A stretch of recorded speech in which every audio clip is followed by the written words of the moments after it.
We want to focus on Matthew chapter 5, the last verses,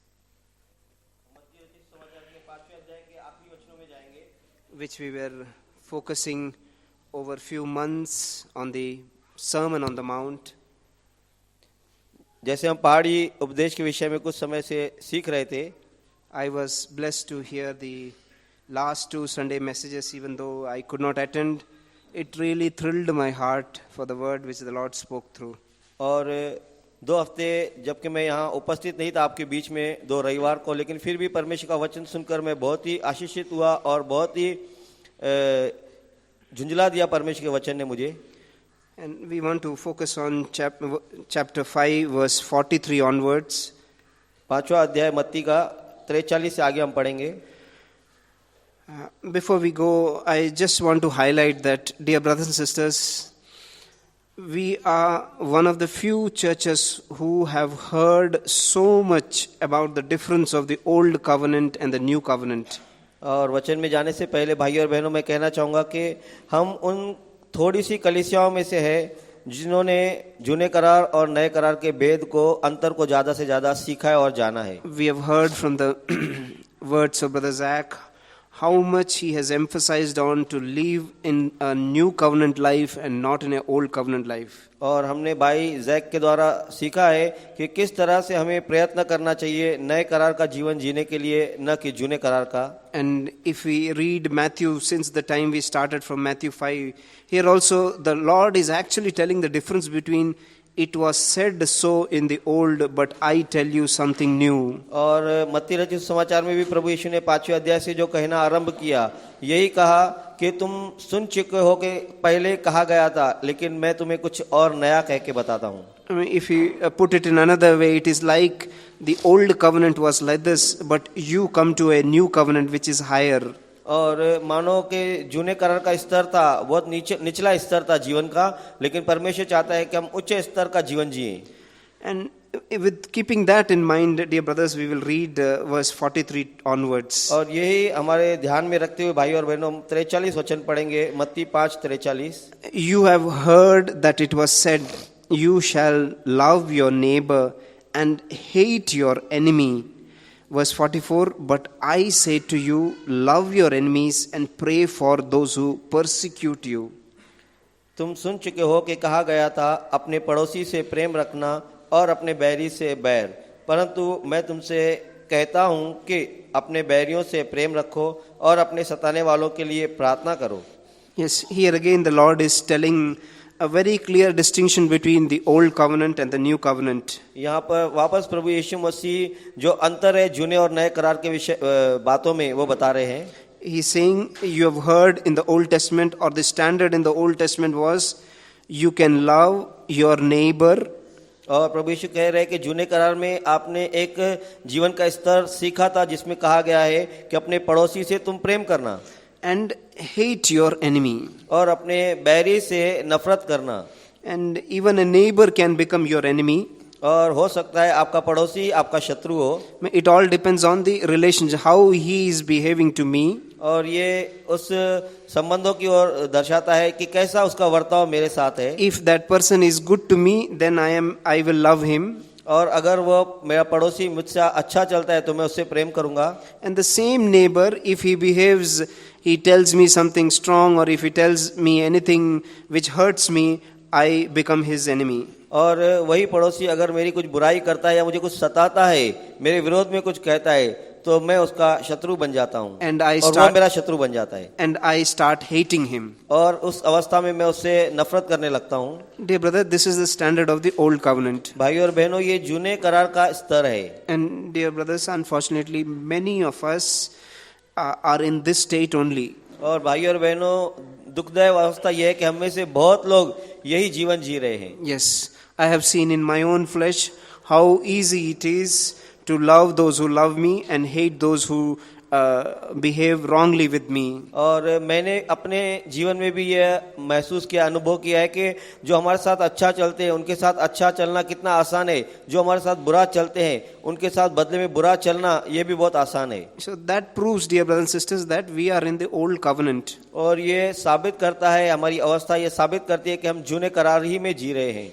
But Jesus came to set us free, and He's calling us to a higher life in verse 44, saying that, no, that is not the standard to live in. और प्रभु यीशु मसीह आकर हमसे कहता है कि इससे ऊंचे स्तर का जीवन है जो तुम जी रहे हो, वो जीवन नहीं है जो मैं तुमसे कह रहा हूं, लेकिन इससे ऊंचे स्तर का जो 44वें वचन में बताया है. Yeah, that is not just loving those who love me, और इस यह नहीं है कि जो मुझसे प्रेम करते मैं केवल उन्हीं से प्रेम करूं, but loving those who do means harm to me. Enemy is somebody who does harm to me. और मैं उससे भी प्रेम करूं जो मुझे कुछ नुकसान या चोट पहुंचाता है. शत्रु वही होता है जो कुछ नुकसान या कुछ चोट पहुंचाता है. Yes, even to love a person who purposely, willingly wants to do harm to me. और ऐसे व्यक्ति से प्रेम करना जो जानबूझकर हमारा नुकसान करना चाहता है, जानबूझकर हमें सताना चाहता है, उससे प्रेम करना. Dear brothers, it's a very high standard. और भाइयों अगर बहनों अगर ये हमसे आशा रखती जाती है तो ये बहुत ही उच्च स्तर का जीवन है. And it is not possible humanly, dear brothers and sisters. और मनुष्य के नाते, हम मनुष्य के नाते इस तरह का जीवन जीना बहुत ही कठिन है, मानो नामुमकिन है. And it says next, pray for those who persecute you. और यहाँ पर लिखा है कि जो तुम्हें सताते हैं उनके लिए तुम प्रार्थना करो. Yeah, somebody comes and troubles you day in and day out, comes and does something, tells something about you to somebody. Can we really pray for such a person? और ऐसा कोई व्यक्ति जो हमारी निंदा और बदनामी करता है और बुरा वर्ताव हमारे साथ हर दिन आकर कर रहा है, क्या हम ऐसे व्यक्ति के लिए शांत रहकर केवल प्रार्थना कर सकते हैं प्रभु से? Dear brothers, that's what the Lord is calling us to. भाइयों और बहनों, इसी जीवन के लिए प्रभु यीशु मसीह हमें बुला रहा है. And I believe as we come to the end of the Sermon on the Mount, और जैसे हम इस अंत तक पहुंचे हैं, जो पहाड़ी उपदेश की शिक्षाओं के अंत तक हम पहुंच रहे हैं, then we should come to a point saying, Lord, I cannot manufacture this godly life which you are calling me to. और अगर हम इस पे पहुंचे हैं तो हम परमेश्वर से कहें कि पिता, मैं इस जीवन को जिसकी आशा तू और आज्ञा मुझे देता है, मैं उसके अपने अंदर उत्पन्न नहीं कर सकता. जिसकी आशा तू मुझसे रखता है, ये मेरे लिए पूर्ण असंभव है. Yes, I naturally love those who do good to me, who love me, but I find it very difficult to love somebody who does wrong to me. और भाइयों, हम परमेश्वर से कहें स्वाभाविक रीति से जो मुझे साथ अच्छा और भला चलते हैं उनके साथ अच्छा और भला व्यवहार करना, और जो मुझे सताते हैं, मेरे चोट पहुंचाते हैं, उनके साथ प्यार करना, ये मेरे लिए बहुत ही कठिन है. There's a verse in Ephesians, it talks about why we should not fight with, or we should not have enemies in this earth. In Ephesians it talks about another fight, which is the real fight each Christian ought to have. और एक दूसरे लड़ाई और संघर्ष के विषय में इफिसियों की पत्री में हम पढ़ते हैं, जो हर एक मसीह जन के लिए है, जो लड़ाई हमें लड़नी है. It is in chapter 6, verse 10 onwards we can read. इफिसियों इसका 6वां अध्याय 10 से आगे हम पढ़ेंगे. Finally be strong in the Lord and in the strength of his might. इसलिए प्रभु में और उसकी शक्ति के प्रभाव में बलवंत बनो. Put on the full armor of God so that you may be able to stand firm against the schemes of the devil. परमेश्वर के सारे हथियार बांध लो कि तुम शैतान की युक्तियों के सामने खड़े रह सको. Verse 12 starts with because or for. Our struggle is not against flesh and blood. In other words, not against human beings. क्योंकि हमारा यह मल्ल युद्ध लहू और मांस से नहीं परंतु प्रधानों से. Flesh and blood means human beings. और जो लहू और मांस लिखा गया है उससे हमारा मल्ल युद्ध नहीं है, अर्थात मनुष्यों के साथ हमारी कोई लड़ाई नहीं है. But against whom is our fight? Against the rulers, against the powers, against the world forces of this darkness, against the spiritual forces of wickedness in the heavenly places. परंतु यह हमारा मल्ल युद्ध प्रधानों से और अधिकारियों से और इस संसार के अंधकार के हाकिमों से और उस दुष्टता की आत्मिक सेनाओं से है जो आकाश में है. Yes, dear brothers and sisters, if we spend our enemy trying to conquer earthly human beings as in the form of an enemy, then we cannot have a battle which is against spiritual forces. और अगर हम यहाँ पर पृथ्वी पर रहते हुए किसी मनुष्य को अपना शत्रु या वैरी ऐसा समझकर हम लड़ाई करते हैं, तो हम इस आत्मिक लड़ाई को जो परमेश्वर ने बताई है, हम नहीं लड़ रहे हैं।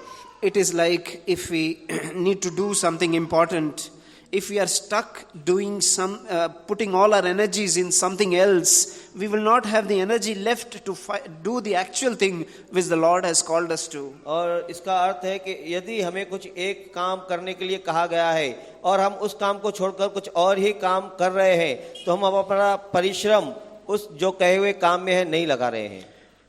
We will be left empty by the time we need to do the actual warfare. और जब तक हमें उस असली युद्ध में प्रवेश करना पड़ेगा, तब तक हम इस लड़ाई को लड़ने के कारण जिसकी आज्ञा हमें नहीं दी गई, हम रिक्त और खोखले खाली हो जाएंगे। Yes, dear brothers and sisters, we all as Christians should have a clear testimony that this person, this brother has no enemies on this earth.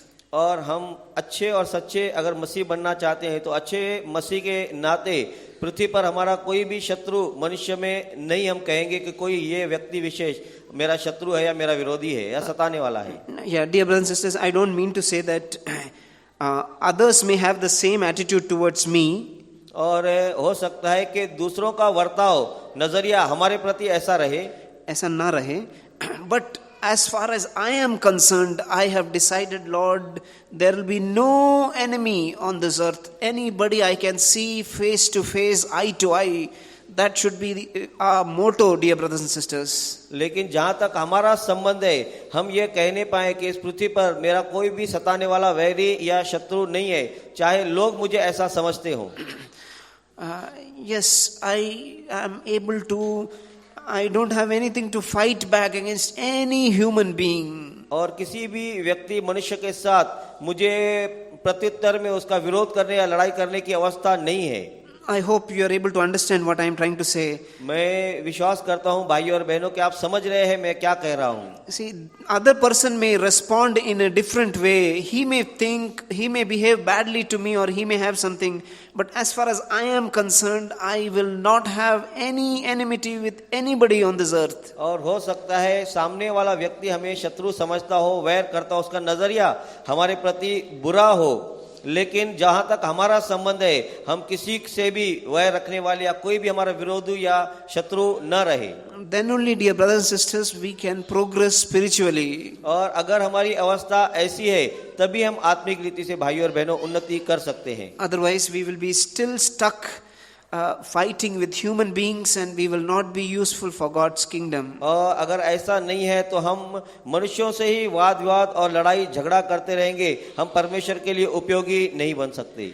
And we'll turn back to Matthew 5, where the Lord says, that is how the heathen, the people in the world also live. How are you better than any of them? That's how the Lord explains. और आगे प्रभु यीशु मसीह यह हमें समझाना चाहते हैं कि अन्य जाति लोग इस स्तर का जीवन जी रहे हैं जो हमने पढ़ा है जूने करार में, लेकिन परमेश्वर चाहते हैं हम इससे उच्च स्तर का जीवन जिए।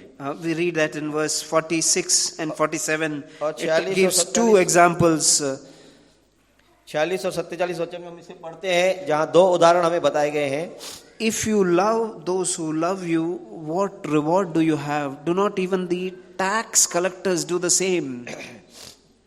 क्योंकि 46 वचन, क्योंकि यदि तुम अपने प्रेम रखने वालों ही से प्रेम रखो, तो तुम्हारे लिए क्या फल होगा? क्या महसूल लेने वाले भी ऐसा ही नहीं करते? Yeah, here it talks about tax collectors who are interested in making money. They are interested in their own gain. Even they love those who love them. और यहाँ महसूल लेने वाले या टैक्स कलेक्टर या जकातदारों के लिए लिखा गया है कि अपना ही स्वार्थ के लिए, अपने ही भलाई के लिए सोचते हैं और ऐसा करते हैं। Yes, dear brothers, we also fall into that category when we behave like this. और अगर हम भी हमारा वर्ताव ऐसा ही रखते हैं, तो हम ही इसी श्रेणी में, इसी दर्जे के लोग हैं जिसमें जकातदार और टैक्स लेने वाले, महसूल लेने वाले लोग हैं। Then it says, gives another example of 47. If you greet only your brothers, what more are you doing than others? और 47वें वचन में, यदि तुम केवल अपने भाइयों ही को नमस्कार करो, तो कौन सा बड़ा काम करते हो? do not even the Gentiles do the same? क्या अन्य जाति भी ऐसा नहीं करते?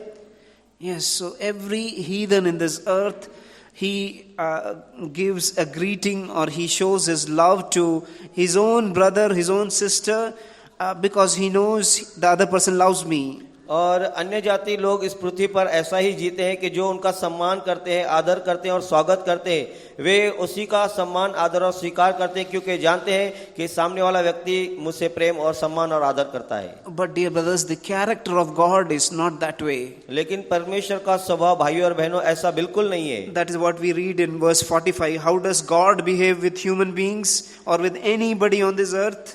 और हम 45 वचन में पढ़ते हैं कि परमेश्वर का वर्ताव सभी मनुष्य के साथ कैसा है.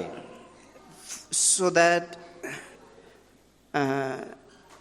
the last part of it says, sons of your Father who is in heaven, for he means God causes his sun to rise on the evil and the good and sends rain on the righteous and the unrighteous. 45 वचन का आखिरी भाग, परमेश्वर भले और बुरे दोनों पर अपना सूर्य उदय करता है और धर्मी और अधर्मी दोनों पर मेघ बरसाता है. Yes, God's response is, whether he is seeking him, whether he is a righteous person or an evil, God has no difference. God, to both of them, he shows the same love. और दोनों व्यक्तियों पर कि चाहे कोई दुष्ट है या धर्मी है, भला है या बुरा व्यक्ति है, परमेश्वर दोनों पर अपना प्रेम समान रीति से दिखाता है. Yes, you know, sun is what is giving energy to the whole earth, and rain is something which makes the crops to grow for the food for human beings. और हम सब जानते हैं कि सूरज की रोशनी कैसा ही सब चीजों को सामर्थ्य देती है और कैसा ही बारिश का पानी पृथ्वी पर सब वस्तुओं को उत्पन्न करता है और बढ़ाता है. And if we don't have these two, human race will be cut off. और अगर ये दोनों चीजें, सूरज और अगर बरसात नहीं है, तो कोई भी चीज पृथ्वी पर चीज बनी नहीं रह सकती है. And God is faithful. Whether a person seeks him, God gives these two things so that he may live. और परमेश्वर इन दोनों चीजों को दुष्ट और धर्मी, बुरे और भले व्यक्तियों को देते रहता है कि मनुष्य कम से कम जीवित रहे. Yeah, even those who don't believe in God, he equally supplies them these things freely. और जो परमेश्वर से प्रेम नहीं करते, उन लोगों को भी ये चीजें परमेश्वर मुफ्त में उतनी ही तरह जैसे उससे प्रेम करने वालों को देता है, उनको भी देता है. May we really learn what the Lord is trying to bring us to.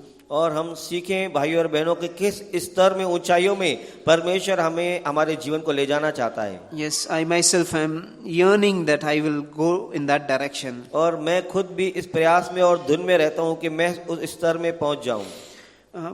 I just want to highlight one more thing which is very common, found in all of us, and I've seen in my own life. और मैं एक चीज पर प्रकाशन डालना चाहता हूं जो स्वाभाविक रीति से हम सब में और मुझ में भी पाई जाती है. It talks about loving your enemies. और जो कहा हुआ है कि अपने शत्रु के विषय में प्रेम करने के विषय में. And I have seen that many a times we, even though people love us, we make enemies by ourselves. और हमारी अवस्था मानो ऐसी रहती है कि जो लोग हमसे प्रेम करते हैं, अनजाने में या न जानकर हम उन्हें अपना शत्रु बना कर समझ लेते हैं. I will try to explain the same what I said.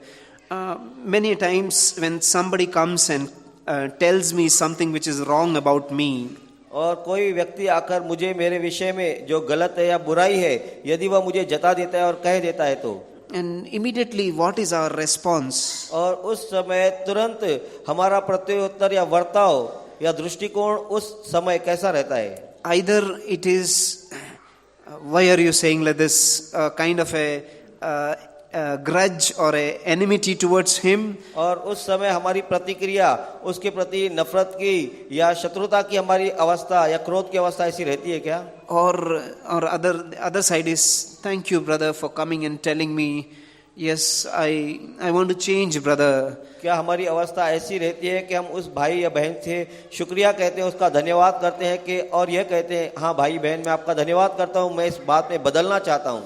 Yes, I have seen we can keep that as a grudge in our heart concerning the person who came and spoke to us, and then even stop talking to that person, because every time he comes and tells false about me.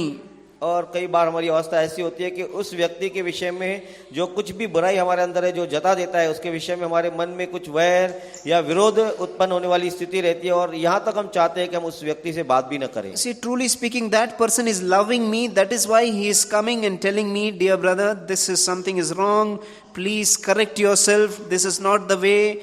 You need to do it in this way. He is telling me lovingly. और सच में तो वह व्यक्ति हमसे प्रेम करता है, इसके लिए हमारी कमी घटियां हमें बताता है कि यह काम इस तरह से नहीं, यह बात इस तरह से नहीं, उस तरह से करनी चाहिए थी.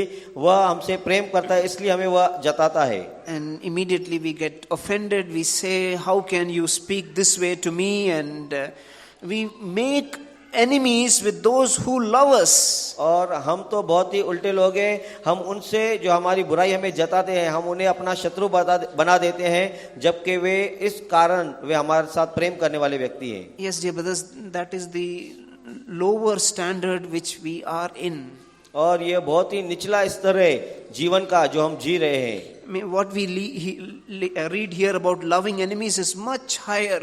और इन दोनों स्तरों से बहुत ही ऊंचा स्तर है कि अपने शत्रु से प्रेम करके जीना.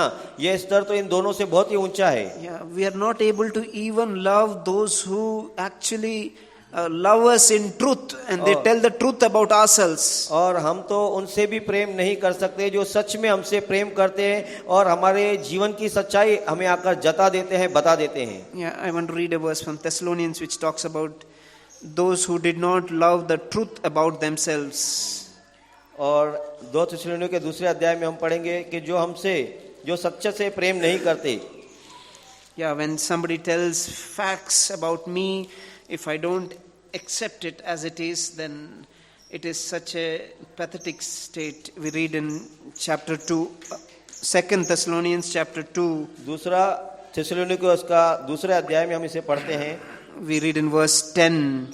10वें वचन में हम इसे पढ़ते हैं.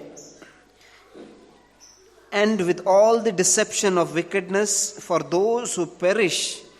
What was the reason for them to perish? Because, verse 10, the second half, because they did not receive the love of the truth so as to be saved. गंभीरता से भाई और बहनों ये वचन पढ़ेंगे.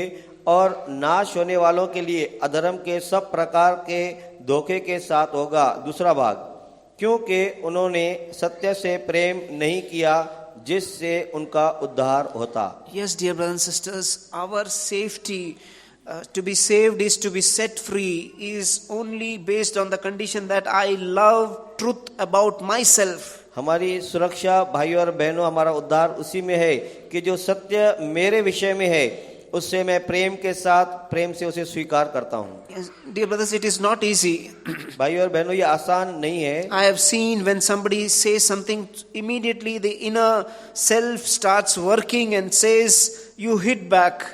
और मैंने देखा, ये अनुभव किया है कि यदि कोई कुछ हमारे विरोध में कह देता है तो हमारी प्रतिक्रिया उस समय मानो उसे जता देने की या उससे लड़ने की या विरोध करने की हो जाती है. We don't use our hand to box him or to hit him. और उस समय हम हमारे हाथों और पैरों का उसे मारने के लिए उपयोग नहीं करते. But the inside self, if he had to come out, he would have done the same. और अगर हमारा अंदर का मनुष्यत्व सच में बाहर आ जाए तो हम वही करेंगे जो हम सुन चुके. Dear brothers, I have seen that many a times rise in my heart.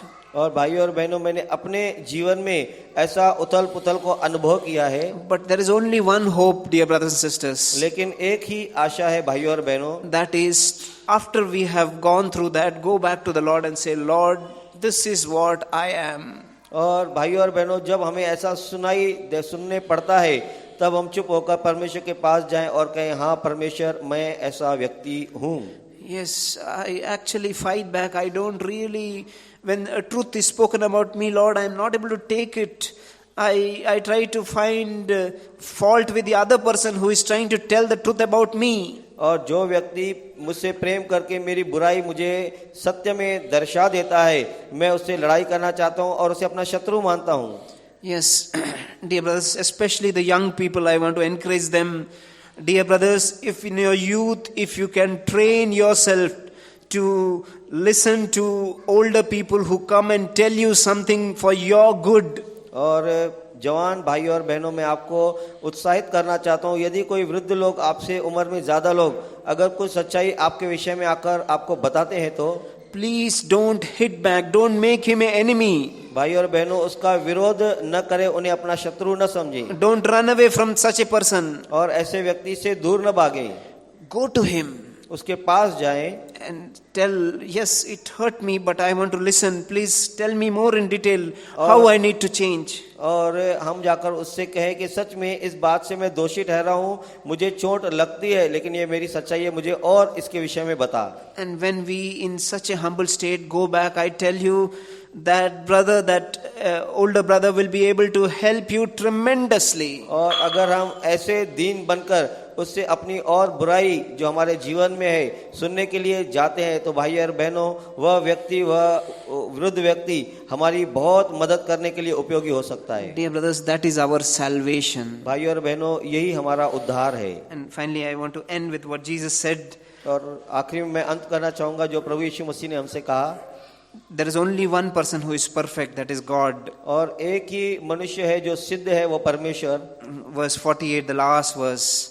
48 वचन 5:48, मत्ती 5:48. Therefore you are to be perfect as your heavenly Father is perfect. इसलिए चाहिए कि तुम सिद्ध बनो जैसा तुम्हारा स्वर्गीय पिता सिद्ध है.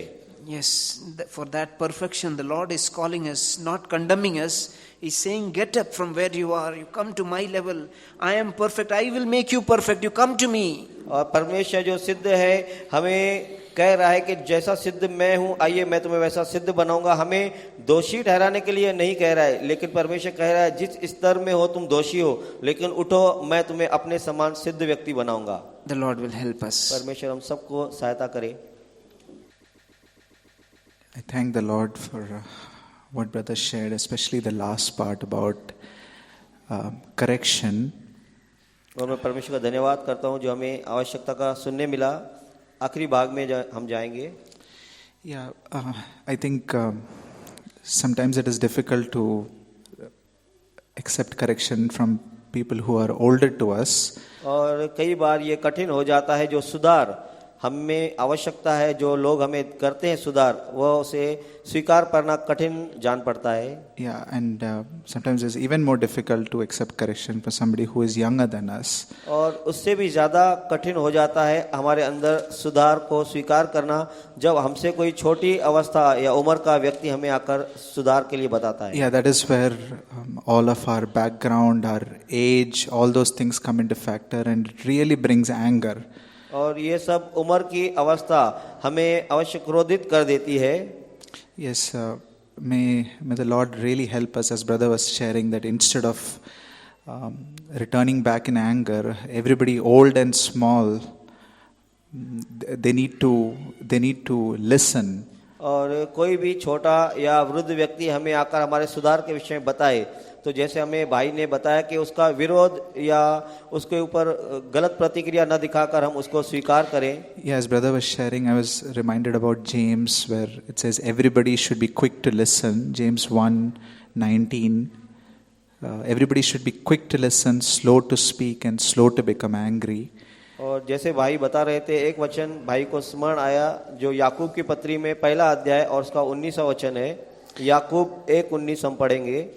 Yes, as soon as there is correction, we should be very, very quick to listen wherever that correction comes from, so that we are sensitive to the Lord. हे मेरे प्रिय भाइयों, यह बात तुम जान लो, हर एक मनुष्य सुनने के लिए तत्पर और बोलने में धीर और क्रोध करने में धीमा हो.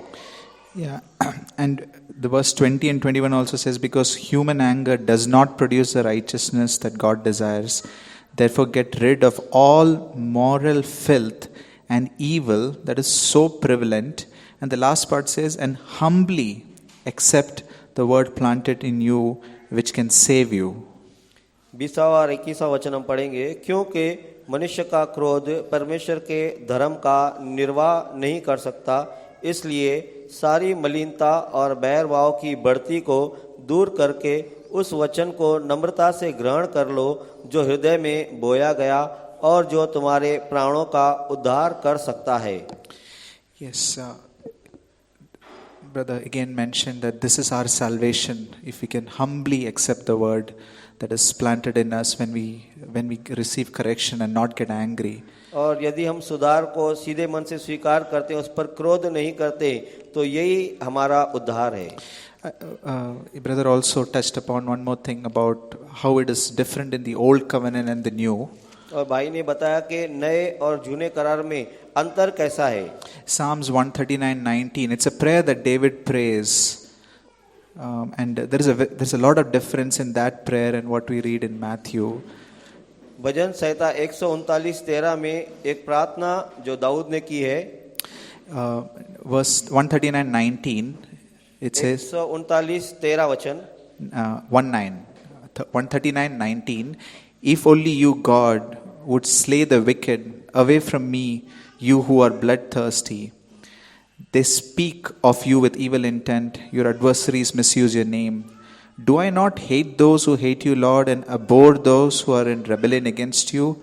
I have nothing but hatred for them.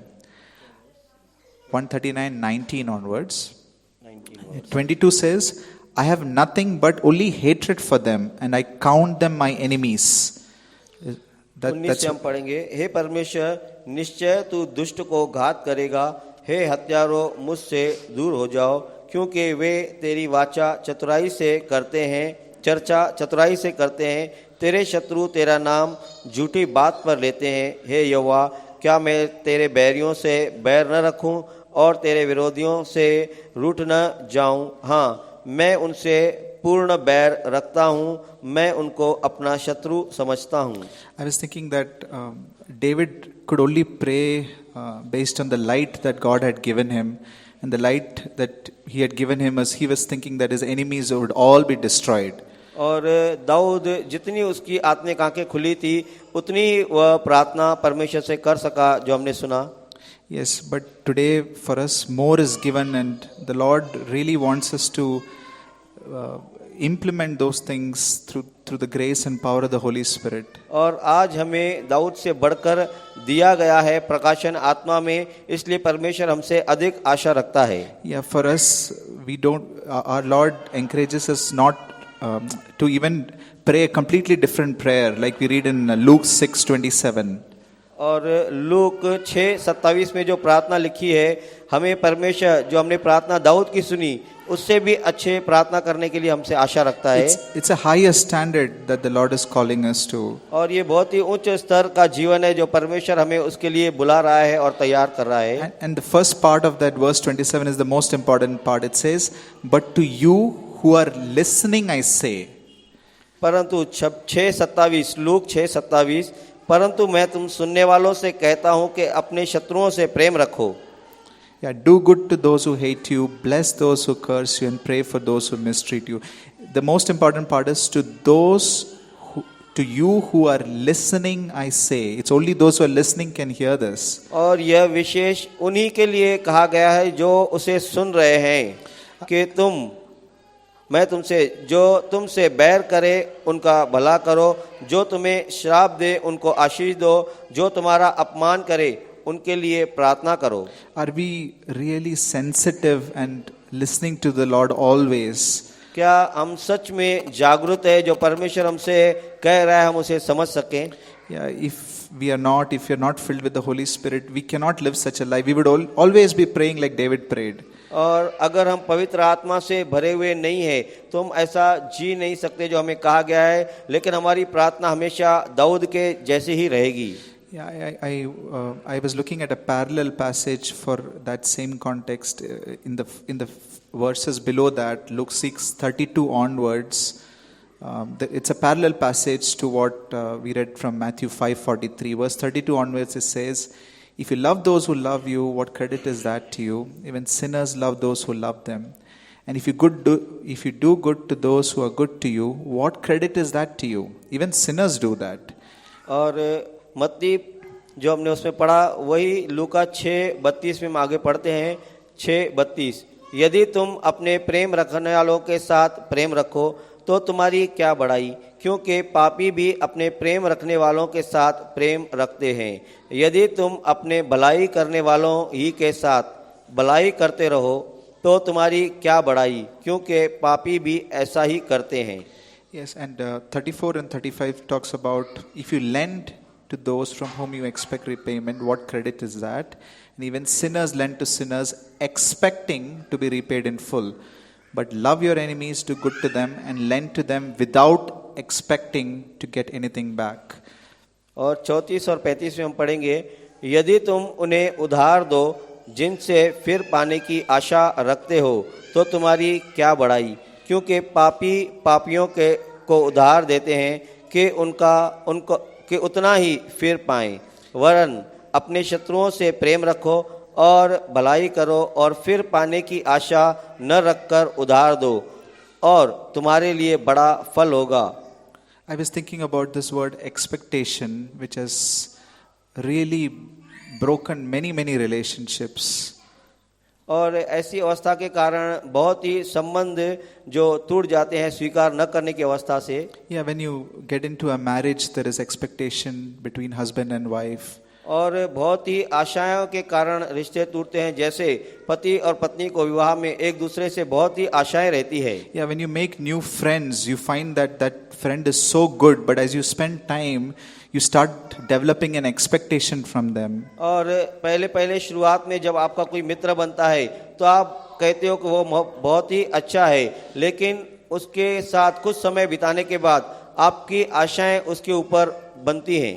Yeah, these expectations of being loved back in return is what always causes hatred in our heart. और यह आशा कि हम हमारे प्यार के बदले में प्यार पाएं, यह अवस्था बहुत बार विरोध को उत्पन्न कर देती है। I have often questioned myself that whenever I feel bad about something, was it because I expected somebody to love me the way I thought they would?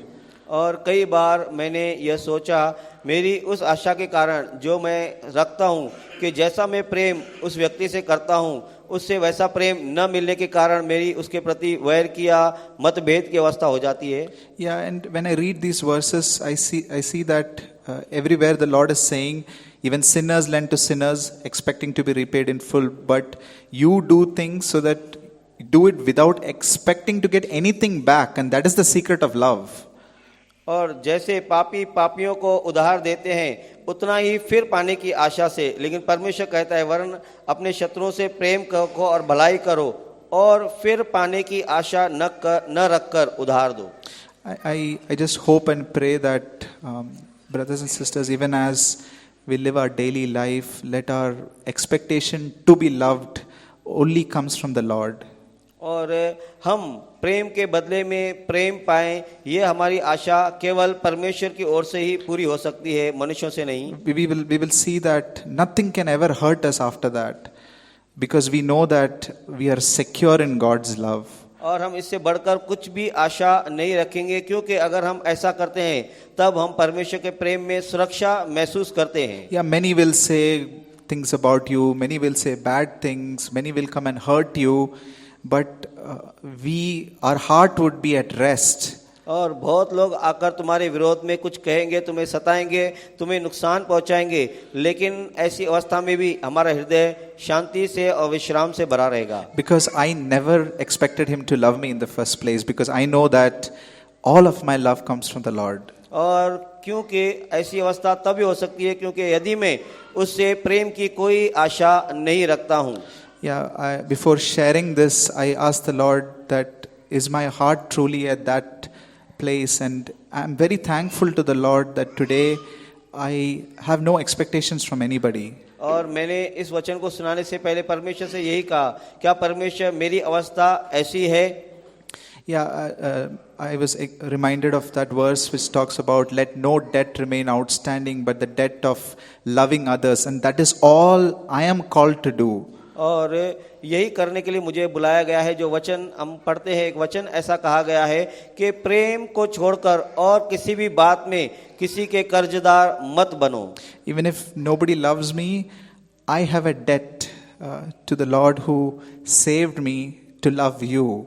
और यदि कोई मुझसे प्रेम नहीं भी रखता है तो भी मैं कर्जदार हूँ, क्योंकि परमेश्वर ने मुझसे प्रेम किया है और मैं उसे प्रेम करने के लिए मैं कर्जदार हूँ। And it is not for the reward that it talks about in the next verse. Next verse it says, then your reward will be great and you will be the children of the Most High. I want to be the child of the Most High, but even if the Lord doesn't give me any reward, I just want to know that He is with me. लेकिन मैं बदले में कुछ भी मुझे reward या उसका पुरस्कार मिले उसके लिए ऐसा नहीं करता हूँ। लेकिन एक बात जो बताइए कि अगर मैं ऐसा करता हूँ तो परमेश्वर की संतान ठहरता हूँ, तो मैं अवश्य परमेश्वर की संतान ठहरूँ, इसके लिए मैं इसे करूँ, न कि मुझे बदले में कुछ इसका पुरस्कार मिले इसलिए मैं ये करूँ। Yes, the first real kindness that I ever received, the verse after that where he says that I need to do this because He is kind to the ungrateful and wicked. We can put ourselves in that shoe of ungrateful and wicked, and we can remember the kindness that the Lord has bestowed in our life. और मुझे ऐसा इसलिए बनना है क्योंकि इस 35वें वचन के आखिरी भाग में यह बताया है, परम प्रधान के संतान ठहरोगे क्योंकि वह उन पर जो धन्यवाद नहीं करते और बुरों पर भी कृपालु है। I could never say thank you truly from my heart until I realized the kindness of the Lord. और जब तक मैं परमेश्वर की दया और कृपा को नहीं समझता हूँ तब तक मैं सच्चाई से परमेश्वर का शुक्रिया नहीं कर सकता हूँ। Yeah, and from the time I've known the kindness of the Lord, I have never also said that it is hard to forgive. I've never said that. और मैंने कभी यह नहीं कहा कि क्षमा करना बहुत कठिन है, जब से मैंने परमेश्वर की कृपा को पहचाना है। It is because of the grace of God, it's because of God's gift of forgiveness that we as Christians should never say that it is hard to forgive. और हम परमेश्वर के जन होने के कारण और परमेश्वर से कृपा और क्षमा पाने के कारण हम कभी यह न कहें कि माफ करना या क्षमा करना बहुत कठिन है। And the answer is because He is kind to thee, instead of ungrateful and wicked. You can put your name there. और क्षमा करना आसान हमारे लिए इसीलिए क्योंकि हम पढ़ते हैं क्योंकि वह परमेश्वर जो धन्यवाद नहीं करते और बुरों पर भी कृपा करता है। Yes, and it ends with saying that be merciful as your Father is merciful. और 36वां वचन आखिरी कहता है, जैसा तुम्हारा पिता दयावंत है वैसे ही तुम भी दयावंत बनो। In Matthew chapter 5:48, the way Matthew ends it is saying, be perfect as your heavenly Father is perfect. और मत्ती 5:48 में जैसा तुम्हारा स्वर्गीय पिता सिद्ध है वैसे ही तुम भी सिद्ध बनो। If we can perfect in mercy, it will be the greatest gift that the Lord can achieve in our life. और यदि हम दया करने में सिद्ध हैं तो यह सबसे बड़ी सौगात है जो परमेश्वर ने हमें दी है। And it is only the one who has truly been forgiven who would be able to be merciful just as our Father is merciful. और वही परमेश्वर से क्षमा पा सकता है जो दया करता है जैसा परमेश्वर सब पर दया करता है। Yes, may our Lord help us. It is not with our abilities that we would be able to be merciful. और परमेश्वर हम सबकी सहायता करे क्योंकि हमारी योग्यता या काबिलियत के कारण हम किसी क्षमा नहीं कर सकते। Yeah, I just want to end with Isaiah 55 where it says, come to me all who are thirsty. You really don't need anything to go to the Lord but just to be filled with the Holy Spirit. और जैसा परमेश्वर ने कहा यशायाह 55 के अध्याय में कि जो प्यासा हो वह मेरे पास है, हम और कुछ चाहत रखकर प्रभु के पास नहीं लेकिन पवित्र आत्मा की भरपूरी और प्यास के साथ प्रभु के पास जाएं। If we are having trouble in forgiving, in showing mercy, go to the Lord. He will help us. और अगर हम किसी क्षमा करने में कठिनाई पा रहे हैं या किस पर दया और कृपा करने में कठिनाई पा रहे हैं, हम प्रभु के पास जाएं, वह हमारी मदद करेगा। You really show that thirst, that Lord, I want you to quench that thirst of my life. और हम ऐसा जाकर प्रभु से कहे कि प्रभु तू ही है जो मेरी इस प्यास को बुझा सकता है कि जो मैं किसे क्षमा करना चाहता हूँ। And this overflowing love and mercy would automatically be filled in our life. और भरपूर रीति से दया करना और प्रेम करना हमारे अंदर से मानो बह निकलेगा। I'm very, very sure that He would help each and everyone who sincerely asks this today. और मैं विश्वास करता हूँ हम में से हर एक जो प्यासा के साथ परमेश्वर के पास जाकर इसके विषय में प्रार्थना करके अनुग्रह मांगता है. Yeah, let us pray for ourselves and also for one another that the Lord will continue His work in our lives. और हम अपने लिए और सबके लिए प्रार्थना करें कि परमेश्वर हमारे जीवन में ऐसा कार्य हमेशा करता रहे. Praise God for what we heard. परमेश्वर की स्तुति हो जो कुछ हमने सुना उसके कारण. Yeah, you know how easily anger and bitterness rises in our hearts when somebody comes to correct us. और कितना आसानी से क्रोध और वैर हमारे हृदय में उत्पन्न हो जाता है जब कोई सुधार के लिए हमारे पास आता है. And if we can really ask the Lord to teach us humility and to receive that correction in love, और हम जाकर परमेश्वर से सच्ची दीनता मांगे कि यदि कोई हमारा सुधार करता है तो हम उसे स्वीकार लें. yeah, I want to learn that in my own life.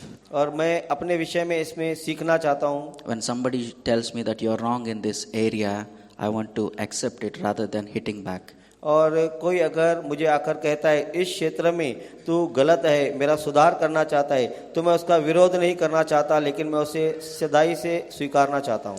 I think it was Paul or somebody who said to one of the churches, he writes, I think, I can't remember where it says, have I become your enemy by speaking the truth? और कहाँ पे तो प्रेरितों पौलुस ने एक पत्री में शायद कुरिन्थियों में ये कहा है कि Have I become your enemy by speaking the truth? और गलतियों की पत्री में ये कि क्या मैं तुम्हारा शत्रु बन गया हूँ सत्य बताने के कारण. May we never make enemies with those who speak the truth to us. Doesn't matter if that person is a friend or an enemy. और यदि कोई हमारा शत्रु भी है या कोई मित्र है लेकिन हमारे सुधार के लिए हमारी बुराई हमें जताता है तो हम उससे कभी भी वैर नहीं करें. Yeah, praise God for that word, brother shared. परमेश्वर की स्तुति है इस वचनों के लिए.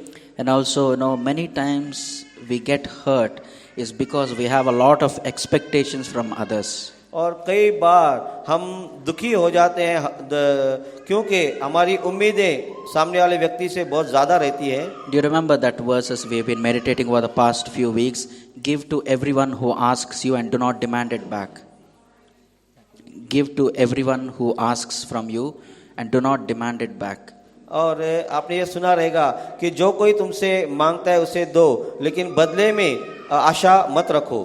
And I used to for many years until about 2 weeks ago, I used to think that verse is applying in the area of money. Everybody who comes and asks money, I should just simply give. और इस वचन को जो हमने अभी सुना तो मैं इसे हमेशा पैसे के विषय में बहुत सालों तक समझता था कि यदि कोई अगर मुझसे कुछ मांगता है तो मैं उसे दे दूं. Yeah, if I keep giving money to everybody who asks me, that is the most foolish thing I can do. और ये सबसे अधिक मूर्खता की बात होगी यदि कोई मुझे आकर हमेशा पैसा मांगता है और मैं उसे देता हूँ, ऐसा समझता हूँ तो ये सबसे ज्यादा मूर्खता की बात है. Yeah, Jesus speaks that word in the context of loving others who hate us and forgiving others. और प्रभु ने जो कहा कि जो तुमसे मांगे वो पैसे के विषय में नहीं लेकिन उनसे प्यार करने के विषय में जो हमें नफरत करते हैं. That's what we read in Luke 6:30. Give to everyone. What should I give? Love and forgiveness. Give to everyone who asks of you, and whoever wants to take, and whoever takes away what is yours, do not demand it back. Luke chapter 6 verse 30.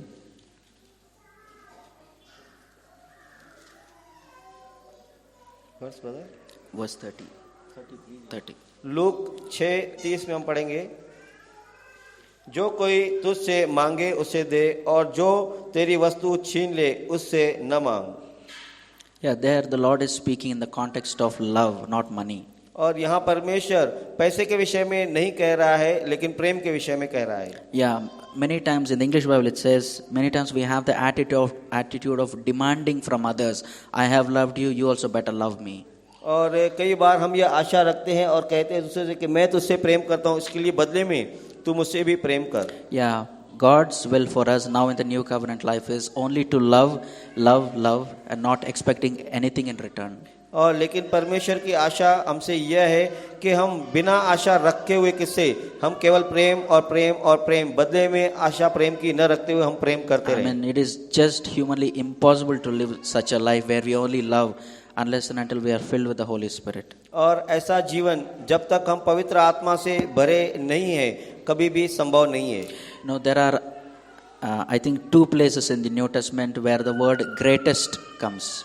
और नए करार में 2 ऐसी जगह है जहाँ पर सबसे बड़ा ऐसा कहा गया है. When the disciples came and asked Jesus in Matthew 18, who is the greatest in the kingdom of heaven, the Lord pointed out, he took a little child and said, whoever humbles himself like this child, they are the greatest in the kingdom of heaven. और मत्ती के 18वें अध्याय में जब चेलों ने प्रभु यीशु से पूछा कि हम में महान कौन है, तब प्रभु यीशु ने एक बच्चे को लेकर उनके बीच खड़ा किया और कहा. And Apostle Paul, when he wrote to the Corinthians in 1 Corinthians 13, that great chapter of love, at the end of chapter 13, it says hope, faith and love. The greatest of these is love.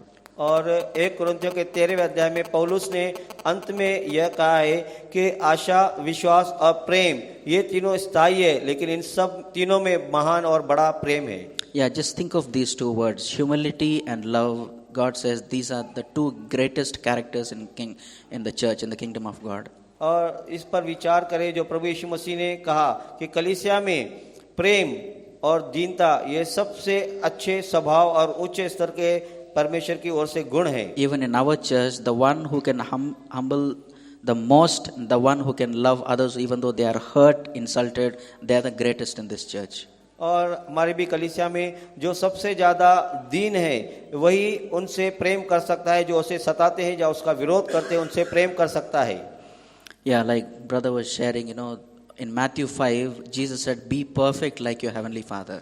और मत्ती 5 में जैसा हमारा बुलाने वाला सिद्ध है वैसा ही हम सिद्ध बने, जो हम सुन रहे थे. And in Luke 6, Jesus said, be merciful like your heavenly Father. और लूका के 6वें अध्याय में हमने पढ़ा कि तुम कृपालु और दयावंत बनो जैसे तुम्हारा परमेश्वर बुलाने वाला दयालु और कृपालु है. Yeah, if there is one area God wants us to be perfect, that is to be merciful towards others who hurt us. जो एक क्षेत्र है जिसमें परमेश्वर हमसे सिद्ध बनने की आशा रखता है वह दया और कृपा का क्षेत्र. And that's where our love is really tested, whether it is genuine or duplicate.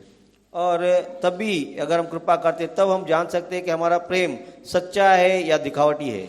No, Jesus said even the sinners do good to others when others do good to them, when they love others and do a lot of good to others when they receive that love from others. और पापी भी ऐसा करते हैं, जब उन्हें प्रेम मिलता है तो वह बदले में प्रेम कर सकते हैं, जब उनके साथ भलाई होती है तो वे बदले में भलाई कर सकते हैं. ऐसा पापी भी लोग करते हैं. And we need to understand, when Bible was written and in the Old Testament times, in Jesus times, when they said somebody is a sinner, it means a prostitute. और जो पवित्र शास्त्र में कहा गया है कि पापी जूने करार में उसे ही कहा जाता था, मानो जो एक व्यभिचारी है उसी को बुरा और पापी व्यक्ति कहा जाता था. So if I love others who love me, I am living at the low level of a sinful woman. और अगर कोई मुझसे प्रेम करता है तभी मैं बदले में उससे प्रेम कर सकता हूँ. अगर मैं इस स्तर में जी रहा हूँ तो बहुत ही निचले उस वेश्या के समान स्तर में जीवन जी रहा हूँ. And how we read in Matthew 5:43, the Lord was quoting what the rabbis taught them, love your neighbor and hate your enemy. और जो प्रभु यीशु मसीह ने मत्ती 43 में हमने पढ़ा, जो प्रभु ने उन्हें कहा कि यह कहा गया कि तुम अपने प्रेम करने वाले पड़ोसी के साथ प्रेम करो और अपने बैरी के साथ बैर. ये प्रभु ने नहीं कहा था, लेकिन ये उन शास्त्रियों ने उन्हें सिखाया था. Yeah, this was the Old Testament standard followed by all the Jews in those days. और यह जूने करार का जीवन था जो उन दिनों में सब यहूदी लोग या शास्त्री लोग सिखाते थे. But do you know, brothers and sisters, God never taught them to follow that. In fact, if you search the word hate your enemy, you will never find it in the entire Old Testament. और जूने करार में भी अगर आप अच्छी तरह से भाइयों और बहनों पढ़ेंगे तो आपके पूरे जूने करार में आपको कहीं भी नहीं मिलेगा कि अपने बैरी से, शत्रु से तुम बैर करो. That is something the rabbis added. और यह वह बात थी जो प्रभु कह रहा था कि शास्त्रियों ने उन्हें जोड़ कर दी थी. Love your neighbor and hate your enemy. और अपने पड़ोसी से प्रेम करो और अपने शत्रु से बैर करो. यह शत्रु से बैर करने वाली बात फरीसियों ने और शास्त्रियों ने जोड़ कर दी थी, पवित्र शास्त्र में नहीं है. And what the Lord taught Israelites was to feed their enemies when they are hungry and give them water when they are thirsty. और प्रभु ने अपने चेलों को, यहूदियों को क्या सिखाया कि अपने शत्रुओं से प्रेम करो, जब वह भूखा है तो उसे खाना दो, जब वह प्यासा है तो उसे पानी दो. And in one of the Proverbs it says, do not rejoice when your enemy falls, otherwise the Lord will be displeased. और एक जगह पर नीति वचन में यह लिखा है कि जब तेरे सताने वाले पर विपत्ति आए या मुसीबत आए तब आनंदित मत होना, क्योंकि ऐसा करने से परमेश्वर दुखी हो जाएगा। But the rabbis, they misinterpreted and they started a teaching, you can love your neighbor, which means whoever loves me I can love, but my enemies who don't love me I can go out and hate them. और शास्त्री और फरीसियों ने ये बदल कर सिखा दिया कि जो तुमसे प्रेम करते हैं तुम उनसे प्रेम करो, लेकिन जो तुमसे बैर करते हैं उनसे तुम बैर करो। You know, it is very, very difficult to pray those who hurt us and mistreat us and who persecute us. और ये बहुत ही कठिन है प्रार्थना करना उनके लिए जो हमें सताते हैं, हमारा विरोध करते हैं, हमें छलते हैं, उनके लिए प्रार्थना करना बहुत ही कठिन है। But that is one of the marks of the children of God. Jesus said, so that you will be the sons of your heavenly और Father. लेकिन ये परमेश्वर की संतान होने की एक निशानी है, पहचान है, क्योंकि प्रभु ने कहा अगर तुम ऐसा करते हो, अपने सताने वाले के लिए प्रार्थना करते हो, तब तुम अपने स्वर्गीय पिता की संतान ठहरोगे। If I come across someone who is hating me, who wants to maintain a distance from me, if I am really a child of God, the Lord will help me to pray to Him, Lord, fill me with love and forgive that person. और यदि कोई मुझसे वैर करता है और मुझसे दूर रहना चाहता है और मैं जाकर प्रार्थना में परमेश्वर से कहता हूं कि परमेश्वर मुझे ऐसे व्यक्ति से प्रेम करने के लिए अनुग्रह दे, तब मैं परमेश्वर की संतान हूं। You know, the very first person who prayed for those who mistreated him was Abraham. और पहला व्यक्ति जिसने प्रार्थना की उन लोगों के लिए जिन्होंने उसे सताया, वह व्यक्ति था Abraham. And in fact, the word pray or prayed comes the very first time in Genesis chapter 20. और उत्पत्ति के 20वें अध्याय में आया है यह बात प्रार्थना। When you're free, you can read it. और आप जब खाली रिक्त रहेंगे अपने खाली समय में जाकर इसे पढ़ सकते हैं। Genesis chapter 20, we read about how Sarah, his wife, was taken by a heathen king. और हम पढ़ते हैं उत्पत्ति में कि जब सारा को एक राजा ने उसका हरण कर लिया, उसे ले गया। And later God, sends a judgment on Abimelech and on all his palace that all the women are barren. और जब परमेश्वर ने उस राजा का न्याय किया और उसके घर के सब घराने की स्त्रियां बांझ हो गई। And God tells Abimelech, return Sarah to Abraham because she is Abraham's wife. You can't touch her. परमेश्वर ने अबीमेलेक से, उस राजा से कहा कि सारा को उसे लौटा दे क्योंकि अब्राहम उसका पति है। And then the Lord says to Abimelech, Abraham is a prophet, he will pray for you. That is the first place we read about pray, the word pray. और उत्पत्ति में पहली जगह में हम पढ़ते हैं जहाँ पर परमेश्वर ने प्रार्थना के विषय में कहा। उस समय अबीमेलेक राजा को यह कहने के बाद परमेश्वर ने कहा कि अब्राहम मेरा दास भविष्यद्वक्ता है, वह तेरे लिए प्रार्थना करेगा। And many times, we read the scripture not putting ourselves into that person's shoes. और हम कई बार पवित्र शास्त्र पढ़ते समय जिस व्यक्ति के विषय में चर्चा या वर्णन किया जाता है, हम अपने आप को उस व्यक्ति की जगह पर नहीं रखते। And just let us put ourselves in Abraham's place. और हम अपने आप को अब्राहम की जगह पर रखें। And you have a wife. और मानो आपकी पत्नी है। And your wife is taken by another man into his house. और आपकी पत्नी को कोई व्यक्ति उठाकर अपने घर ले गया है। And God said, now Abraham, it says he prayed for him. और वहाँ पर लिखा है कि जैसे अब्राहम ने उस व्यक्ति के लिए प्रार्थना की। I mean, how many of us would pray? और उस समय अब्राहम ने उससे क्या उसके लिए प्रार्थना की होगी? I don't think we can pray in our own strength. और मैं समझता हूँ कि हम अपनी सामर्थ्य और शक्ति से ऐसी प्रार्थना जो अब्राहम ने उस समय की होगी हम नहीं कर सकते। I mean, that is probably one of the greatest hurts Abraham would have faced. और सबसे बड़ी दुखद बात जो कोई मनुष्य सामना कर सकता है, सबसे बड़ी दुखद बात यही होगी कि कोई उसकी पत्नी को उठा ले जाए। But it says Abraham prayed. लेकिन वहाँ पर लिखा है कि अब्राहम ने प्रार्थना किया। And there was another man, his own relative called Lot, who fought with him and grabbed the property and went away. और दूसरी जगह पर जब उसका भतीजा लूत जब उसने उसके साथ छल किया और उसे लड़ाई झगड़ा किया और उससे सब कुछ अपनी संपत्ति लेकर अलग हो गया। And when Lot was in trouble, when there was judgment on Sodom, do you know who prayed for Lot? और लूत जब सदोम के नगर में मुसीबत में पड़ा तो आप जानते हैं कि उसके लिए किसने प्रार्थना की परमेश्वर से? It was Abraham who prayed. और वह अब्राहम था, उसका चाचा, जिसने उसके लिए प्रार्थना की। He didn't rejoice saying, this fellow is getting what he deserves, let the fire from heaven fall on him and be destroyed. और अब्राहम ने ऐसा नहीं कहा कि जो मेरे भतीजे ने मेरे साथ बुरा किया है अब वो इसके लिए दंड भुगत रहा है, इसके लिए सदोम पर जो आग गिरने वाली है वो उस पर भी गिर जाए और वह उसमें भस्म हो जाए। Yeah, when somebody has a property dispute with us, can we really pray for them? और यदि आप में से किसी का संपत्ति पर कोई वाद विवाद या झगड़ा है तो क्या आप ऐसे व्यक्ति के लिए प्रार्थना कर सकते हैं, करते हैं? No wonder Abraham was called the friend of God. और परमेश्वर की उपस्थिति में अब्राहम बुलाया गया था And God named paradise as Abraham's bosom. और परमेश्वर ने अब्राहम के गोद में उसको परमेश्वर ने सुखलोक कहा। Yeah, he named paradise as Abraham's bosom. और सुखलोक को परमेश्वर ने अब्राहम की गोद ऐसा कहा है। Yeah, I believe he was able to pray though with those regarding those who mistreated him and hurt him is because he was a humble man. मैं ये समझता हूँ कि वह अपने सताने वालों के लिए अब्राहम प्रार्थना इसके लिए कर सका क्योंकि वह एक दीन व्यक्ति था। And you remember in Numbers chapter 12, we read about Moses, the most humblest man on the face of the earth. It says he prayed for a person who spoke wrong about him. That was Miriam. और हम जानते हैं कि पृथ्वी पर सबसे एक दीन और नम्र व्यक्ति मूसा था और उसने प्रार्थना की मरियम अपनी बहन के लिए प्रार्थना की। Yeah, Miriam and Aaron, they spoke criticizing words, hurtful words towards his brother. और हम जानते हैं कि हारून ने और मरियम ने मूसा के विरुद्ध में कुछ बातें कही थी। And God judged Miriam with leprosy. और उस समय ऐसा करने के कारण परमेश्वर ने मरियम का न्याय किया। And there we read in Numbers chapter 12 verse 13, it says Moses cried to the Lord to heal her. और हम पढ़ते हैं गिनती इसके 12वें अध्याय में कि मूसा गिड़गिड़ाकर परमेश्वर से प्रार्थना करने लगा कि परमेश्वर मरियम को चंगाई दे दे। Yeah, that Moses was able to pray because he was the humblest man on earth. और मूसा उस समय प्रार्थना कर सका क्योंकि वह सबसे दीन और नम्र व्यक्ति था। Yeah, many times we find it difficult to love others who hurt us because, to be honest before God, we don't have humility at all. Humility.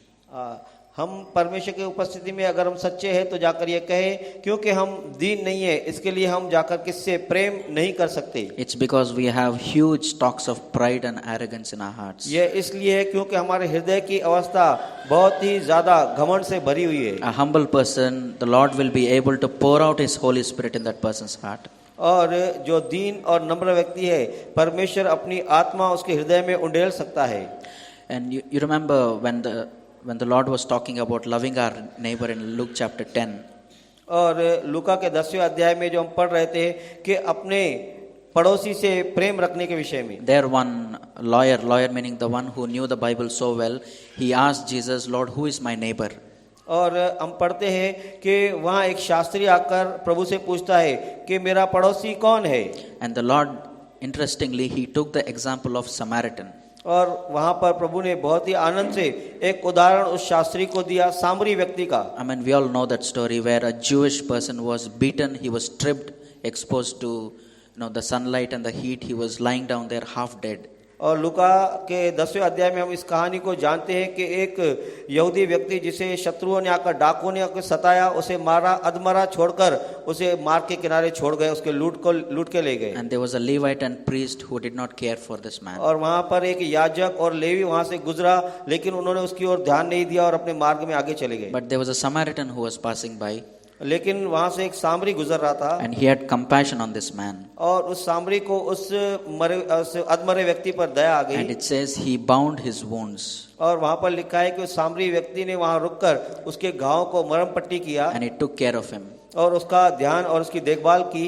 Yeah, what I wanted to share was our Lord's attitude towards a Samaritan was so good. He didn't have any bitterness. और मेरा कहने का उद्देश्य क्या है कि उसके सामरी के हृदय की अवस्था उस पर यहूदी पर जो सताया गया था छल हुआ था उसके प्रति उसकी हृदय दया और कोमलता से भरा हुआ था। In fact, in the previous chapter, Luke chapter 9, we read that Samaritans did not receive Jesus into their village.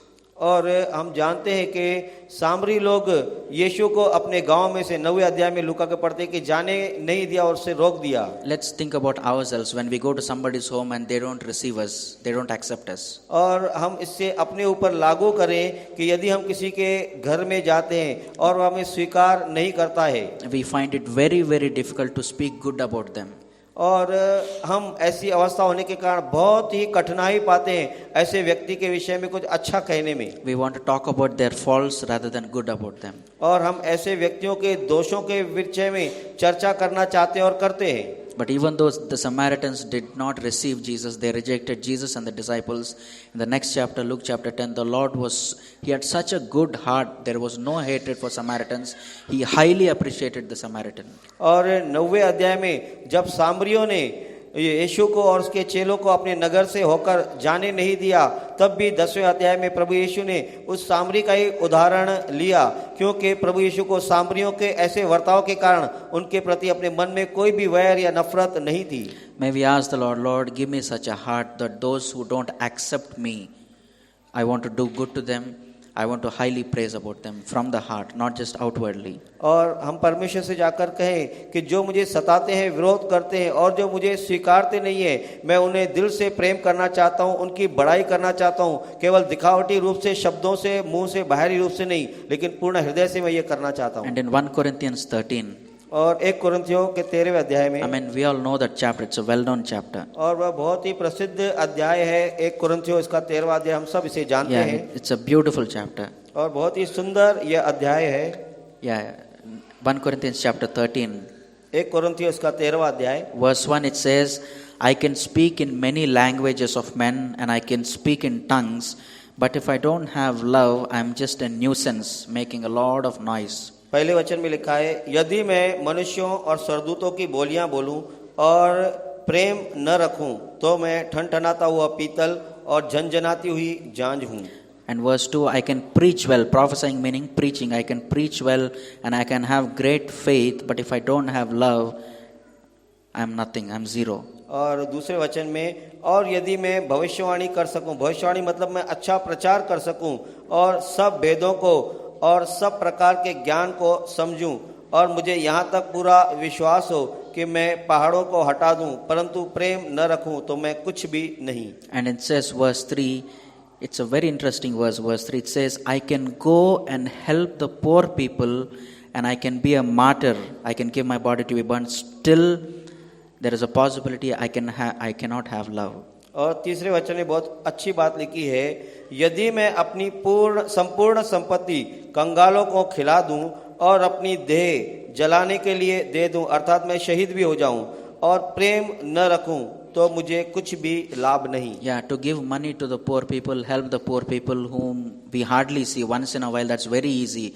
But to love those who hurt us, maybe from the same family or from the same church, that requires the Holy Spirit's love poured out in our hearts. और गरीब को हम पैसा देकर उसकी मदद करना, जो हमें शायद ही कभी कभार जीवन में मिलते हैं, ये बहुत आसान है. लेकिन जो लगातार हमारे साथ में रहते हैं, हमारे रिश्ते, हमारे मित्र हो सकते हैं या कलीसिया के भाई बहन हो सकते हैं, यदि वे कुछ हमारे विरोध में कहते हैं तो उनसे प्रेम करना बहुत ही कठिन हो जाता है. Yeah, may we not deceive ourselves thinking that just because I'm helping the poor people, I'm a loving person. और हम अपने आप को धोखा न दें, यह सांत्वना अपने मन में लेकर के यदि मैं गरीबों की मदद करता हूं तो मैं बहुत ही भला और ठीक करता हूं. That if I truly love somebody, I will cover their sin, I will not expose their sin. और यदि मैं सच में वास्तव में खरा प्रेम करता हूं तो मैं लोगों के अपराधों को ढांप दूंगा, उसकी चर्चा या वर्णन करके उसे खोलूंगा नहीं. And it's good to put our names there wherever we find love. You know, in 1 Corinthians chapter 13, from verse 4 onwards, I want to put my name. We can all put our names and read it when you're free. चौथे वचन से आगे जहाँ जहाँ प्रेम लिखा हुआ है, वहाँ प्रेम शब्द काटकर हम अपना नाम पढ़े या हम सोचे हमारा नाम वहाँ है, तो हम इसको सही नहीं कहेंगे कि ये सही है. Am I really patient and kind? क्या मैं धीरजवंत हूँ? Do I have jealousy in my heart against somebody who is blessed more than me? और क्या मेरे हृदय में किसके प्रति जलन है जो मुझसे ज्यादा आशीषित है किसी भी क्षेत्र में? Do I brag about something which I have done? Do I boast about something which I have done? और जो मैंने किया है, क्या उसी क्षेत्र में उन बातों में मैं क्या कभी घमंड करता हूँ? Am I arrogant? क्या मैं घमंडी हूँ? Am I rude? मैं क्या बहुत ही विरोधी Do I seek my own? क्या मैं अपने ही स्वार्थ की खोज करता हूँ? Am I easily angered, quick temper? मैं आसानी से क्रोधित हो जाता हूँ? Yes, whenever we lose our temper so quickly, it's good to humble ourselves and say, Lord, I don't have love and humility. I'm a short-tempered, arrogant person. और यदि हम शीघ्रता से क्रोधित हो जाते हैं तो हम परमेश्वर से जाकर कहें कि मैं बहुत ही घमंडी व्यक्ति हूँ और मैं बहुत ही वैरी व्यक्ति हूँ, जाकर हम परमेश्वर से कहें. Let us not give excuses that we are tired or we are hungry. The reason we lose our temper is because we are arrogant. और हम जाकर अपनी सफाई में यह न कहें क्योंकि मैं थका हुआ था, मैं बहुत ही भूखा था, इसके लिए मैंने यह गुस्सा किया, लेकिन हम परमेश्वर से कहें क्योंकि मैं दीन नहीं हूँ, मैं घमंडी व्यक्ति हूँ, इसके लिए मैं यह कर रहा हूँ. And do I keep a neat record of all the wrong things others have done? और जो भी लोग हमारे साथ बुरा करते हैं, यदि हम उसका लेखा हिसाब के जैसा पूरा लेखा रखते हैं तो. And verse 7 it says, love bears all things, believes all things, and hopes all things, endures all things. और 7वां वचन कहता है, सब प्रेम सब बातें सह लेता है, सब बातों की प्रतीति करता है, सब बातों की आशा रखता है और सब बातों में धीरज धरता है. Yeah, am I really able to trust others, or am I suspicious of others? और क्या मैं सब पर अच्छी तरह से विश्वास करता हूँ या कुछों पर मैं संदेह करके जीता हूँ. Yeah, may we all ask the Lord, Lord, I cannot put my name here right now. और हम सच में परमेश्वर से कहे कि मैं अपना प्रेम इस जगह पर अपना नाम नहीं रख सकता. But Lord, I want to trust in you. I want to hope in you, because hope does not disappoint, as Romans 5 says. Lord, you will bring me to the place where I can put my name in all these places. और हम जाकर परमेश्वर से कहे कि परमेश्वर तू विश्वास योग्य है और परमेश्वर इसे कर सकता है. अगर हम दीनता से जाकर अपनी बुराई को परमेश्वर के सामने मान लेते हैं तो प्रेम की जगह पर हम हमारा नाम ले, ऐसा परमेश्वर कर सकता है. May we all honestly acknowledge before God, like Paul said, Lord, there is nothing good dwells in my flesh. और हम जाकर परमेश्वर की इस उपस्थिति में जाकर सच्चाई से अंगीकार करें पौलुस के समान, जिसने यह कहा कि परमेश्वर मेरी देह में कुछ भी अच्छा वास नहीं करता. And may you fill my heart with your love. परमेश्वर तू मेरे हृदय को अपने प्रेम से भर दे. And you know, the rabbis who taught others in Matthew 5:43, love your neighbor, hate your enemy. That's what they taught it. और जो हम परमेश्वर से अंगीकार के जैसे शास्त्रियों ने जूने करार में लोगों को सिखा के रखा था कि अपने पड़ोसी से प्रेम रखो और अपने वैरी से वैर करो, हम परमेश्वर के सामने जाकर अपनी इस अवस्था को अंगीकार करें. And what the Lord taught in Leviticus 19:18 is that love your neighbor as yourself. और लेवियों के 18वें अध्याय में 19वें वचन में जो परमेश्वर ने सिखाया यहूदियों को कि अपने पड़ोसी से अपने समान तुम प्रेम रखो. The word love your neighbor, the word as yourself, they removed it. They just put the word love your neighbor. और जो अपने पड़ोसी से अपने समान प्रेम रखो, अपने समान शब्द को उन्होंने काट दिया और कहा कि अपने पड़ोसियों से प्रेम रखो. You know, I was just thinking how much we love ourselves. और इसका अर्थ ही है, अगर हम विचार करें तो हम कितना अपने से प्रेम करते हैं. When we are tired in our body, we go to bed. और यदि हम अपने शरीर में थके मांदे रहते हैं तो हम सोने के लिए चले जाते हैं. That's because we love ourselves. यह इसलिए क्योंकि हम अपने आप से प्रेम करते हैं. And when we are hungry, whom do we feed? Do we feed the people in the street or do we feed ourselves? और जब हम भूखे रहते हैं तब हम किसे खिलाते हैं? क्या उन गरीब और भूखों को जो रास्तों पर है, भिखारी है, उन्हें खिलाते हैं, क्या हम अपने आप को खिलाते हैं? And in the morning, even though our mouth is stinking so bad, whose teeth do we brush? Somebody else's teeth or our own teeth? और सवेरे जब हमारे मुंह से बदबू आती है तब हम अपने दांतों को जो ब्रश करते हैं, अपने दांतों को करते हैं, किसी और के दांतों को जाकर ब्रश करते That's हैं. because we love ourselves. यह सब हम इसलिए करते हैं And- क्योंकि हम अपने आप से प्रेम करते हैं. So many ways we love ourselves. और हम बहुत ही ज्यादा अपने आप से प्रेम करते Now हैं. the Lord is saying, love your neighbor as yourself. और अब परमेश्वर हमें आज्ञा देता है कि अपने पड़ोसी से अपने समान प्रेम रखो. Yeah, the other place where read the word greatest is when somebody came and asked, how can I inherit eternal life? What is the greatest commandment in the Bible? और तीसरी बात सबसे महान और बड़ा क्या है, जब वो बाइबल में पढ़ते हो, तीसरी बात यह है कि जब किसी व्यक्ति ने आकर यीशु से पूछा कि व्यवस्था में सबसे ऊंची बात क्या है, तब प्रभु यीशु ने क्या कहा उसे? There are two things the Lord mentions. और वहां पर दो बातें हैं जो सबसे बड़ी और ऊंची है, जिसे परमेश्वर ने वहां वर्णन किया है. One is the invisible part. There are two things the Lord says. और वहां पर दो बातें हैं जो परमेश्वर ने कही. The first is the invisible part. और जो पहली बात परमेश्वर ने कही वह उसमें आता है न दिखने वाला परमेश्वर. That is to love God with all of our heart. That is the invisible part. और न दिखने वाले परमेश्वर को पूर्ण हृदय से हम प्रेम करें. That I don't think any of us has a problem. We all love the Lord.